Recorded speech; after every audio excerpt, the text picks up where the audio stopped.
బీహార్లోని దర్భంగా రాజ్ కుటుంబానికి చెందిన మహారాణి కామసుందరి దేవి మరణించారు. చాలా మంది రాజులు, టైటిల్స్ ఉన్న వాళ్ళు చాలా మంది చనిపోతా ఉంటారు.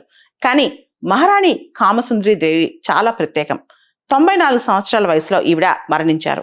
బీహార్లోని దర్భంగా, ఏదైతే నార్థన్ బీహార్లో మిథిలా ప్రాంతం ఉందో అక్కడి నుంచి వీళ్ళ రాచరిక పాలన ఉండేదన్నమాట. రాయల్ ఫ్యామిలీ చెందిన ఆవిడ.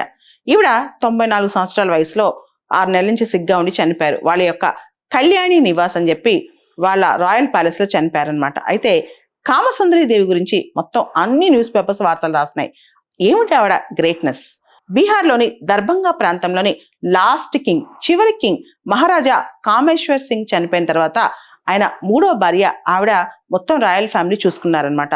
ఆవిడ రాయల్టీ మెయింటైన్ చేయడంతో పాటు సోషల్ వర్క్ చాలా చేసేవాళ్ళు. హాస్పిటల్స్ కావచ్చు, ఎడ్యుకేషన్ కావచ్చు, అన్నిట్లో. ప్రత్యేకంగా 1962లో మనకు తెలుసు చైనా భారతదేశాన్ని అటాక్ చేసింది. ఆ టైంలో దేశ రక్షణ కోసం, దేశ ఆర్థిక వ్యవస్థ కోసం ఆవిడ తన 600 కేజీల బంగారాన్ని దేశానికి ఇచ్చేశారు. అంతేకాదు కొన్ని అనధిక వర్గాల కథనాల ప్రకారం 3 ఎయిర్ క్రాఫ్ట్స్ ఇండియన్ ఆర్మీకి ఇచ్చినట్లు, అంతేకాకుండా 90 ఎకరాల భూమి, ఇప్పుడు ఏదైతే బీహార్లోని దర్భంగా ఎయిర్పోర్ట్ ఉందో ఆ 90 ఎకరాల భూమి కూడా ఈవిడ దారాదత్తం చేసినట్టు తెలుస్తుంది అనమాట.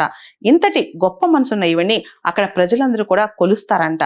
బీహార్లోని దర్భంగా ప్రాంతానికి చెందిన మహారాణి కామసుందరి దేవి గారి మరణంతో అక్కడున్న మిథిలా ప్రాంతంలో ప్రజలందరూ కూడా నిర్లిప్తంగా ఉన్నారనమాట. వాళ్ళు ఒక గ్లూమినెస్, ఒక సారో నెలకొంది. ముఖ్యంగా ఆవిడ చేసే సోషల్ కనెక్ట్ అనమాట. దాంతో పాటు మహారాజుల కుటుంబానికి, అంటే రాయల్ ఫ్యామిలీకి, అదేవిధంగా సమాజానికి మధ్య ఇప్పుడున్న మోడర్న్ సొసైటీకి ఆవిడక లివింగ్ కనెక్ట్ లాగా ఉండేదన్నమాట. ఒక పక్క రాయల్టీ, ఇంకో పక్క సోషల్ వర్క్. అలాంటి వ్యక్తిని కోల్పోవటం అనేది చాలా బాధాకరమని అక్కడ అంటున్నారనమాట.